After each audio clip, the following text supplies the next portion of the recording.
Welcome back, guys. This is podcast number 3, Human Mechanics, and we are talking to you about pacing today. And back on video, as you can see, viewer request wanted to get us on TV rather than just listen to the tune. So we'll see how that goes, and it also gives us a chance to drop some of this material into the social media stuff and farm it out to you guys via email and that sort of thing as well. So it could come in quite handy. Talking about pacing, so during workouts, it's a fairly common strategy how to get through a Metcon, traditionally Metcon, the best possible way, the most effective way, the safest, the fastest, but perhaps we should come back and dig into the term a little bit more in terms of like what it really is. You guys care to slot some into the mix? I think I'm going to have to defer to MTS because at the moment my pacing strategy is moving or not moving. So I have some ideas around it, but I think you guys are the real pros on this one. So Cool. Well, yeah, you're either moving or you aren't moving. But I think what pacing comes down to is being able to move more than you aren't moving. Spot on. So you've basically got fantastic strategy. Yeah. and we're done. Move more than you don't move. Yeah, so like it. finding the pace that enables you to meet the intent of the workout. Yeah, the intent. Most effectively. Yeah. Most effectively. Yeah. So then, why is it that some people find it hard to pace well? Is it as simple as practice? Are they missing something more critical? Yeah, I think part of it's practice and experience, learning about where you're at, where you can push, where you need to hold back, movements that are good for you to push at versus movements that aren't so good. So for example, my horizontal pushing is not so good, so push-ups. I need to rest more when doing push-ups, smaller sets. As an example. Yeah. So I think experience plays a big role there. Yeah. And we could, to use that because it's a fantastic example, and one I talk about a lot, it's quite commonly a hindrance for people, horizontal pushing. So getting into that, what that highlights is more of a physiological or maybe an anatomical issue to think about when you're trying to when you're trying to decide on a pace for a particular Metcon. Knowing what muscles are working, what energy systems are working, will play a role in it. And so what we mean by that, using that example, is a horizontal push, like a push-up, uses a very small amount of muscle, and thus it is a movement that will fatigue very, very quickly, and it will fatigue in a muscular sense, meaning we'll often use the term failure. Once those muscles stop working, stop twitching, you can't do anything with it. As opposed to something like an air bike or even a wall ball or something like that, where we're using a very high cadence, we're using a lot of muscle, it's a very full body movement, very light load, then it's very difficult to fail on an air bike. Right? You're always going to be able to keep turning and thus always moving forward. A wall ball, absolutely, you'd have to stop at some point, but usually stopping in a wall ball, you're choosing to stop, versus a push-up where you stop. And if you take the push-up to that point, you cannot start moving again very quickly until that muscular fatigue, that muscular failure has recharged, so to speak. So that's certainly one really big clue. And again, as you said, with experience, you need to learn that sort of stuff. But when you understand what movements, what muscles work in a certain way and what kind of, reserves they have, and you know that I can squat for days but I can't push up for very long at all, or I can crank that air bike till the cows come home but put me on a rower perhaps, and something about that just is a lot harder, and it could be posterior chain versus quads. You have strengths in one area and not in the other, so understanding your own capabilities certainly come into it, but there are anatomical physiological similarities, which is generally the smaller the muscles working, the faster you'll fatigue or fail. So thinking about that's really important. Yeah, I think the knowledge of the energy system we're trying to train predominantly is pretty important as well, and that's the job of us or the role of us as a coach to really get that across in our brief. Something, if we take some of the benchmark workouts, we talk about Fran. That's a very, very short, sharp, intense anaerobic capacity workout. Versus we spoke about Cindy beforehand, which is more your 20-minute type of piece where you have to. There's definitely more of an aerobic challenge in that, and so if you attack them both in the same way, you won't get the intent of those workouts. So knowing what we want to target and being able to do that for whatever our ability is a pretty important part of that as well. Yeah. That's probably more our role, and having the client engaged in that when we're briefing as well, I think. Absolutely. Yeah. You're never going to be perfect. Even the best of athletes, competitive exercise athletes, aren't going to be perfect at pacing. You're always going to undershoot it some days, overshoot it others, some days hit the sweet spot. Yeah. But I guess that's part of the process, part of the journey. Exactly. Yeah. Which is why the coach will always give you a range. You're looking to get 4 to 6 rounds. You're looking to finish this in 7 to 10 minutes. So the key is that if you are exceeding that at either end, going much faster than that perhaps means you've overscaled and missed the intent that way. But if you exceed it by a large number of minutes, then that's something. And please come chat to the coach about that afterwards. What happened there, coach? Why do you think I didn't quite hit the target? Okay, it's nothing you're not in trouble because you took 15 minutes when we said it should have taken 5. But it would be disappointing for you if you didn't learn from that, of course. And when we came back and did a similar workout, that you took 15 minutes again, right? We would hope that the next time through you did it in 7 or 8, and you're starting to get a handle on whatever that energy system was or whatever those movements were. And when the coach says this should take 5 minutes, you're going to be closer to it at that time. And that's, as MTS says, it's part of the learning. Every Metcon you do is potentially another piece to add to it, and different combinations of movements. That's part of what makes it so tough. Someone who's a runner, they only run. So once they've got their 5K, their 400 meter time, their 200s, their 5-minute repeats, whatever, it doesn't take long before they've got everything they need, and then they can go out and they can run 400 meter laps within 1 second of each other without a clock. That's how good they get. Here we've got 70, 80 movements, and that's just the movements. Then we've got different rep schemes, then we've got different combinations. And so when you think to yourself, well, I know I can do 50 pull-ups in around 4 minutes, that's great, but can you do that after you've done 50 thrusters? Can you do that after running 1,600 meter run? That sort of thing. What happens when it changes to chest to bar? How different does that change that pull-up once it becomes a slightly more difficult variation? So there's a lot to learn. Yeah, it's always a movable feast as well within that, because by nature of what we do, we're always improving. So we might start off the chest to bar, we might optimize to pull-ups, but eventually our aim is to get into chest to bar. So hold on, we can do 21 pull-ups with no problem, but then we go up to the chest to bar, and we could do 21 chest to bar, but can we do them with the same intent and intensity? Yeah. So that's also going to be that movable feast that we have to take into account. Yeah. Experience aside, though, I think that everyone during a Metcon knows when they should be resting, because they can feel that fatigue happening, they can feel the pace slowing down. But there's just that voice in the head for a lot of people that says, no, don't stop, don't slow down, don't rest. And that's where you end up going a little bit too far, overreaching a bit. So I always like to say rest before you need to, or rest before you feel you need to. Yeah.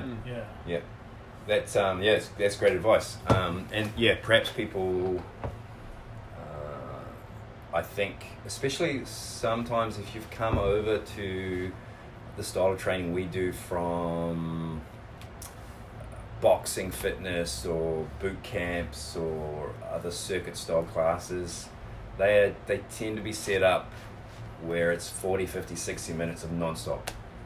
They are looking to wring every last drop of sweat out of you, because we all know that sweat is fat crying, and so it's a great thing. That's my sarcasm voice. And which is the same as your. it's the same as my normal voice. voice, Yeah, yeah. absolutely. So then people will come over here, and you know, our stuff's more task orientated. Then they will get this thing in their head. Coach doesn't want me to stop. I have to keep going, and and it'll lead to that deep hole that's being dug. And eventually you stop because you've got no choice in the matter. You reach that muscular failure point or whatever, but it's just very hard to bounce back from there once you're deep in that hole. The rest period grows proportionately. So as India says, resting before you need to, fantastic advice, because you can just take a couple of quick breaths, tend to be able to kind of reset your movement technique. So overall that's going to be a lot better.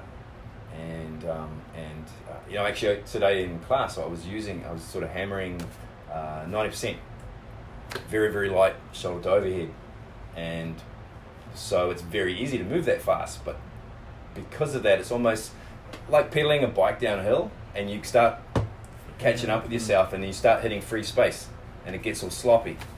That's what a light push press can turn into, because there's just not enough resistance on the bar, and so throttling it back to 90%, almost a pause overhead, just to find that metronomic quality to it, which actually long term is faster, because you don't get out of sync or lose breath or whatever. Butterfly pull-ups, same thing. And I know I experienced it when I was learning it. I would always, actually, heck, who am I fooling? I still do it now. Jump up, go to crank out a big set, and just lose my rhythm. Push the pace a little bit too fast, and next thing I look like I am one of those monkeys on the game where you squeeze the bottom and it flaps around, being electrocuted on the bar or something. And I have to stop, reset, and go again. I was just trying to go too quick. And I think I to speak to that, the whole having it in your head doing those big sets, and I go through a big set, and then you think, yeah, I'm really getting through these numbers. It happened to me yesterday when we were deadlifting, and I had in my head I'll do sets of 10, and I did a set of 10, and then I probably walked around for about twice the time it took me to do the set of 10, and then I did another set of 10, and it happened over and over again. Whereas if I'd done maybe sets of 5, I would have had the same work to rest ratio, and it's again going to that point just below, as you said. And then you can bring it back a lot quicker from that point of just before failure than if you go to just after failure. It takes a disproportionate amount of time to recover from that. You gotta hurry up and rest. Get a quick set done, rest, and then do the same again. So being a devil's advocate for a second then, and maybe we've sort of already perhaps answered this, but why not just go hard out? Why not just push as hard as possible? And if I have to rest, well, that's cool, because I worked really hard, right? Yeah, I think there's, why not? I think you got to do it. You got to do it every now and then to find out where you're at. Testing is a really good opportunity for that. So we've got baseline testing and then retest week. But you don't want to be there all the time, because then you risk going hard out and crashing and then not moving as much as you should be. Yeah, exactly. So like building upon that, the point of that is, as I said earlier, we're task orientated. It's all physics. We can measure how much work you've done, output, wattage, and typically if the weight's too heavy, or you're resting too long, if we were to actually measure that at the end, your average power output would be very low. And it doesn't matter that there was X weight on the bar, if you were standing there looking at it half the time, then perhaps you didn't actually create the same output that someone next to you did with half that weight, right? And at the end of the day, a workout is work output. And so if you didn't have any work output, you didn't get the results. You won't get the results because you didn't do the work. And that's the key, bringing it back to that. And I've done sort of hypothetical maths on that. Fran is always the classic with a benchmark. Yeah, it's cool to do it RX, and we do encourage that. But to use it as an example, if it took you 6 minutes to get through Fran, and you had scaled it, you had 30 kilos on the bar, then it might calculate out, I'm making numbers up, but it might calculate out that your average output was 320 watts. But if we added another 10 kilos or 12 kilos to make it RX weight, and it took you 11 minutes, right? Yeah, you did it RX, but if we calculated that out, it might show us an average power output of 190 watts. Okay, so although you were going for longer, your work output was much lower, and so you missed the intent of that workout. You missed the dose. So for a benchmark, yes, we encourage people to sort of have a bit of a struggle with it, but day to day, when the coach is suggesting a time or a number of rounds to get, that's definitely what you should be chasing, because the workout has been designed to elicit a specific and particular response. As MJ says, once in a while, like, go off the reservation and have a crack at something, but that shouldn't be the norm. It shouldn't be the norm. It's important to kind of experiment, and an example of that would be something where it's a run and it's something heavy or high rep. Let's say it was a 800 meter run into 100 wall balls. Right? Or yesterday's workout was 800 meter run, and then we were doing max reps of power clean or deadlift. Right? So the advice I gave as a coach was, don't run too fast, because you'll have nothing left in the tank when it comes to doing those movements. I had no problem with that. Yeah, you were very receptive to that advice. Very receptive. Yeah, I think most people were. But hey, what if you were good at running? Or what if you were really good at deadlifting and power cleaning? Both of those could actually warrant a why don't I run fast and see what happens? Why don't I just like light myself on fire and go for it, and then see if I can maintain some kind of output. Okay, not in a testing fashion, right? Still trying to have a training mindset. I want to see if I can move well, or I want to practice moving well really tired. Okay, running's a weakness, so I'm going to run harder and make it tougher. Okay, or running's a strength, so I'm going to run harder and make the other movement tougher. It's just another way to look at it. But again, that shouldn't be the everyday scenario. It's certainly moving us away from that practice mindset, that training mindset. But sometimes, again, it's knowledge, and knowledge is power. So adding that stuff to what you've already filed away mentally can certainly help. And that's just as a little side note from that, that's something we can use if we're coming back from some sort of an injury. That's kind of our last piece. Yeah, we want to be able to move beautifully when we're just doing slow strength, but then we add some quick strength in, and then we add that fatigue into it, and seeing if we can still move well and move without pain. That's another way that we can test ourselves. So yeah, thrash on the run, and then see if we can continue to move beautifully. That can be something we can look at when we're coming back into a class setting from our rehab type of movements. Well, we're quite fond of saying 50% volume, 50% intensity. Yeah. Right, and that often is a statement that follows someone when they're new into class. But if you've been on holiday for 3 weeks, you're new into class.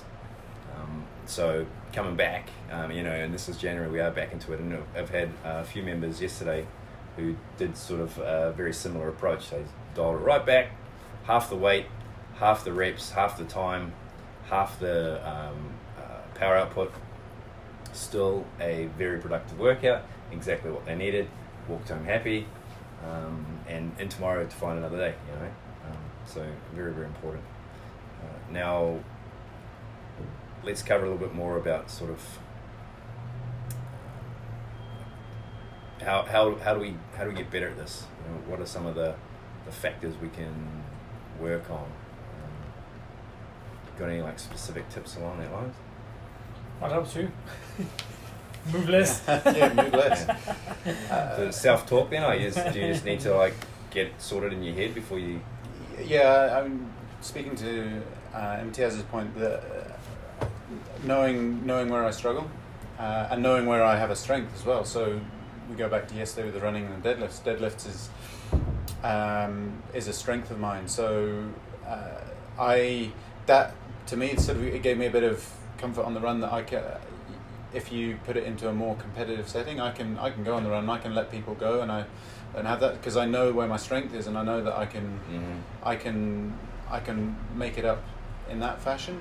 But also, if it was because I'm lucky enough to have done a lot of single leg work, so anytime there's a squat pattern or a lunge pattern, I know that that's something that I can push on, because I then have something to work on with the upper body. So I'm going to get an enforced rest there, really. Right. So I do look at my weaknesses and strengths is where I can really push. But with the more body weight movements, it's somewhere where I know I'm going to rest because I just don't have the muscular endurance. So just having that knowledge, I guess, for me is important, because it then means that I can push later on down the line, because I'm going to come back to a point where I'm going to struggle. And there'll be people vice versa. They struggle with the squats, but they're better at the body weight movements, and so they can push on those, and then just move as much as possible through the squats. That's something that I've consciously been thinking about over the last 6 months or so. Nice. Push on that. Nice. Yeah. Anything to add? Yeah, breathing tempo, and learning how to find a breathing tempo worth the movement in the repetition. For example, 2 breaths in and out on the way up, 2 breaths in and out on the way down, forces you into a more manageable pace on a lot of movements, I find. Wall ball's a really good example of that one. I find that people tend to get a little bit flustered on the wall ball, and if they focus a bit on the breath on the way up and down, they seem to find a much better rhythm. And it's going to be a bit of a different breathing pattern for everyone, regardless of pace. Yeah. But that's a really, really important way of learning how to pace and pacing yourself in a workout. Well, yeah. Add to that, Power Speed Endurance, formerly CrossFit Endurance, they talk a lot about gears, which I quite like. And if you've had a taste of the nasal breathing exercises we've done in the past, that's considered gear 3 if you're doing it under some kind of movement scenario. So 200 meter jog, if you can pull that off at gear 3, breathing in and out through the nose, that would be great. Then you come in the door and it's walking lunges, and maybe you switch to gear 4, which should be in through the nose and out through the mouth, so you can clear a bit of that CO2, still manage to get enough air in through the nose. But then we move to box jumps, pull up, some sort of loaded movement. Likely we'll be hitting gear 5, which is in and out through the mouth. We need to get as much movement of air as possible, both in and out.